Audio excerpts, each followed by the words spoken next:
Assalamu alaikum wa rahmatullahi wa barakatuh. Bienvenue à tous dans ce nouvel épisode de notre série d'apprentissage de la lecture et de l'écriture de la langue arabe. Et on va voir aujourd'hui, Inch'Allah, ce qui se rapporte à la consonne de la hamza, ainsi qu'à une nouvelle leçon de grammaire particulière, qui sera la leçon du tanwin.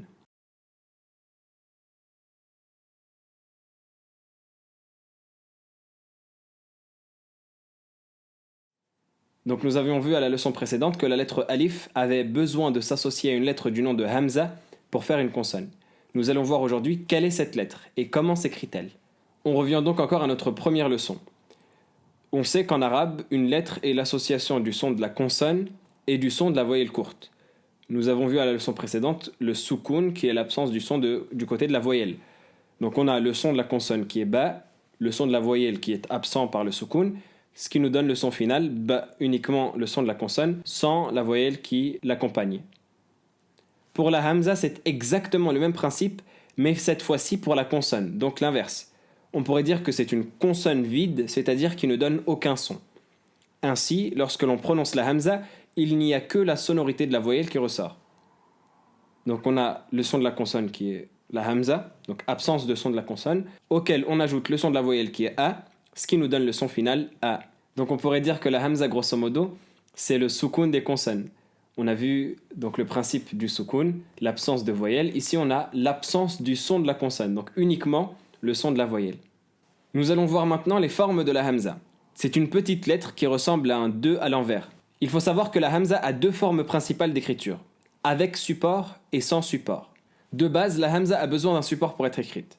Le support principal est le alif, mais elle peut aussi s'écrire sur le waw, sur le ya, ou même seule, mais dans ce cas uniquement au milieu ou à la fin du mot. Quand elle est sur un support, celui-ci s'écrit exactement comme s'il était une consonne, à la différence que le ya perd ses deux points. Donc on a la hamza à l'état isolé, qui est ce petit 2 à l'envers, au début sur le support du alif, au milieu sur les supports alif, waw, ya et sans support, et à la fin également sur les supports alif, waw, ya et sans support. Évidemment, la hamza n'a pas d'équivalent. Note importante. Au début du mot, la hamza ne s'écrit que sur le alif. Au milieu du mot, son écriture dépend notamment de la voyelle courte de la lettre qui précède. Si elle est précédée d'une lettre avec un a, elle s'écrira sur un alif. Si elle est avec un i, elle s'écrira sur un ya. Et si c'est un ou, elle s'écrira sur un waw. Si c'est un soukoun, elle s'écrira sans support. Donc ça, c'est une manière concise et résumée d'aborder la question de l'écriture de la hamza et sur quel support elle s'écrit. En vérité, il y a quelques autres détails qui seront vus par la suite, mais le plus important à savoir, du moins à cette étape de notre apprentissage, c'est cela. Exerçons-nous donc à écrire cette lettre. On commence par la tête qu'on fait courber comme le haut du chiffre 2, proche de la ligne. Ensuite, on descend en faisant un trait oblique, en descendant très légèrement en dessous de la ligne, et en ce qui concerne les supports, on a déjà vu leur écriture dans les leçons précédentes. Nous sommes donc capables de la reconnaître et de l'écrire.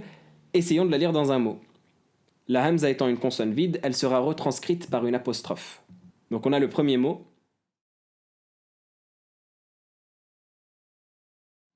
Ji'a, qui signifie amener. Donc c'est le verbe ja'a, venir, mais à la voix passive. Ja'a, venir. Ji'a, amener. Le deuxième mot.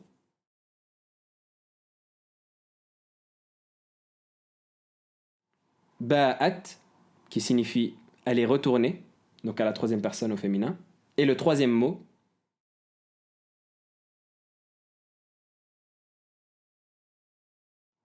thu'aba'u, qui signifie le bâillement.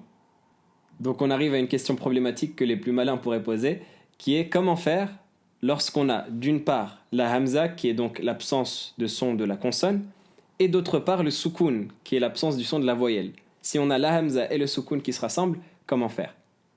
Donc une question que l'on pourrait se poser. Nous avons vu que la hamza était une voyelle vide et que le soukoun est une voyelle vide. Comment faire si les deux se réunissent alors? Donc si on a le son de la consonne qui est absent, le son de la voyelle qui est absent, ça nous donne logiquement un son qui est absent. Eh bien tout simplement, on prononcera une sorte de léger arrêt en faisant comme un sursaut avec la gorge pour marquer le vide. Si on trouve par exemple la hamza avec soukoun qui est précédée d'une voyelle a, imaginons sur la lettre ba, eh bien on dira ba. Si c'est la voyelle ou, on dira bou. Si c'est la voyelle i, bi, etc., etc. Exerçons-nous avec ces mots. Note, on rappelle qu'il est interdit de commencer par une lettre avec un sukun. Le premier mot,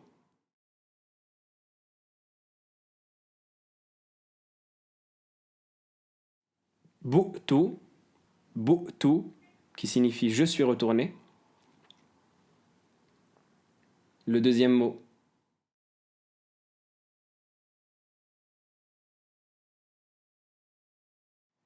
ji'ta, qui signifie tu es venu. Et le troisième,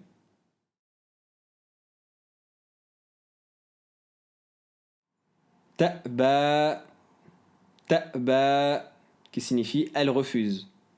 Nous venons donc de voir la leçon de la hamza, passons à la suivante. Il est temps donc de voir une nouvelle leçon de voyelles. Nous avons déjà vu les voyelles courtes et les voyelles longues qui leur correspondent. Nous allons ici voir le tanwin ou double voyelle. On l'appelle ainsi parce qu'il se symbolise par l'écriture de la voyelle deux fois. Le tanwin est simplement un son n qui vient se rajouter à la voyelle courte à la fin du mot. À la voyelle courte a correspond donc la double voyelle an. À la voyelle i correspond la double voyelle in. Et à la voyelle ou correspond la double voyelle un. Le tanwin sert à distinguer les noms indéterminés en arabe des noms déterminés. Par exemple, une porte, ça se dit babun. Au contraire de la porte, qui se dit al-babu, comme on verra par la suite, mais donc avec une seule voyelle courte à la fin, tandis que une porte, c'est babun. Donc tout comme pour les voyelles longues, à chaque courte voyelle, il y a une double voyelle qui lui correspond. Donc à la voyelle A, comme on a dit, c'est an, i, in ou un. Essayons de lire ces lettres avec une double voyelle. On a la première lettre, jan, la seconde lettre, bun, et la troisième lettre, yin. Important. Il faut noter que lorsque le an est à la fin du mot, il faut y rajouter un alif. C'est simplement une convention d'écriture et ça n'a aucun impact sur la lecture. Il est important aussi de noter que par ordinateur, le un peut avoir une forme étrange comme celle-ci, celle que vous voyez écrite. Mais c'est exactement identique à notre double voyelle. En les plaçant maintenant dans des mots, on a le premier mot qui est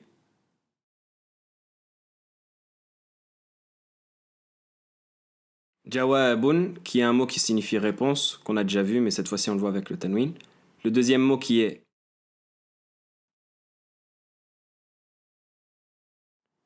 hajibin, hajibin, qui peut signifier à la fois sourcil ou un portier, c'est-à-dire une personne qui garde l'entrée d'une maison ou d'une habitation. Et le troisième mot qui est hababan, hababan, qui signifie mousse. On enchaîne avec un complément de la première partie de la leçon concernant la hamza, qu'on va voir ici qu'il est très important de connaître. Nous venons de voir la hamza et son support, le alif. On appelle généralement cette hamza la hamza de coupure, en arabe hamzatul qata', du fait de sa sonorité qui semble couper le mot. Lorsqu'on dit ba'a ou thu'aba'u, on a l'impression que les hamza sont des petites coupures dans le mot. C'est pour cela qu'on appelle cela hamzatul qata', la hamza de coupure. Il y a un deuxième type de hamza qu'on appelle hamza de liaison, hamzatul wasl en arabe. Ce type de hamza n'apparaît que au début du mot, jamais au milieu ni à la fin, et donc uniquement sur le alif comme support. Il a comme fonction de lier le mot au précédent.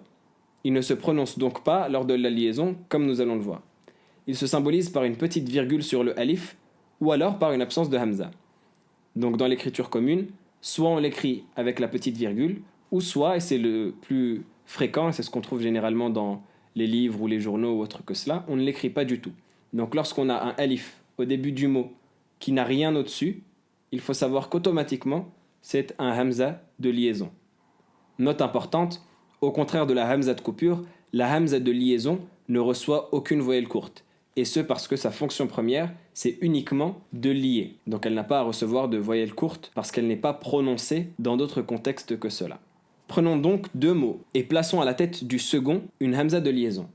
Donc on a le premier mot qui est babu et le deuxième qui est ijtifafin. La lecture se fait en passant directement de la dernière lettre du premier mot à la deuxième lettre du deuxième mot, celle donc juste après la hamza de liaison. On lira donc le mot comme ceci. Babu jitifafin. Nous venons donc de voir la hamza de liaison. Nous avons vu qu'elle sert à lier deux mots dans la lecture et qu'elle ne porte jamais de voyelle courte. Mais comment faire si on a une hamza de liaison au début de la phrase qu'on lit? Dans ce cas, la hamza de liaison empruntera la prochaine voyelle courte du mot. Si c'est un A ou un I, on la prononcera avec un I. Si c'est un OU, on la prononcera avec un OU. Exemple, le premier mot Ojotuf. Donc on regarde la première voyelle qui est dans le mot qui est la voyelle OU et on la donne à la voyelle de liaison pour pouvoir la lire. Ojotuf. Le deuxième mot Ihtaja. Donc on observe la première voyelle du mot après la hamza de liaison et après le soukoun qui est donc le A et on la donne à la hamza de liaison pour pouvoir la lire. Ihtaja. Et le troisième mot Ijtifathun. Récapitulatif. Nous avons donc aujourd'hui pu étudier d'une part les différents types de hamza. Donc on a soit la hamza de coupure, hamzatul qata', qui se distingue par le fait qu'elle est une consonne vide, qu'elle s'écrit seule ou sur support, comme support alif, waw et ya, et qu'elle s'écrit tout le temps sur un alif au début du mot. Et on a d'autre part la hamza de liaison, hamzatul wasl, qui sert de liaison, qui s'écrit uniquement sur le alif et qui emprunte la première voyelle de son mot quand elle est au début. Également, nous avons vu la leçon concernant le tanwin ou la double voyelle, qui est de trois types. Donc le premier type an, le deuxième type in et le troisième type un. Donc chacun bien évidemment correspondant à une des trois voyelles courtes. C'est tout pour cette leçon, en espérant que ça vous ait été profitable. N'hésitez pas à laisser vos impressions et vos exercices dans les commentaires. Je vous donne rendez-vous à la prochaine leçon. D'ici là, portez-vous bien. Wassalamu alaikum wa rahmatullahi wa barakatuh.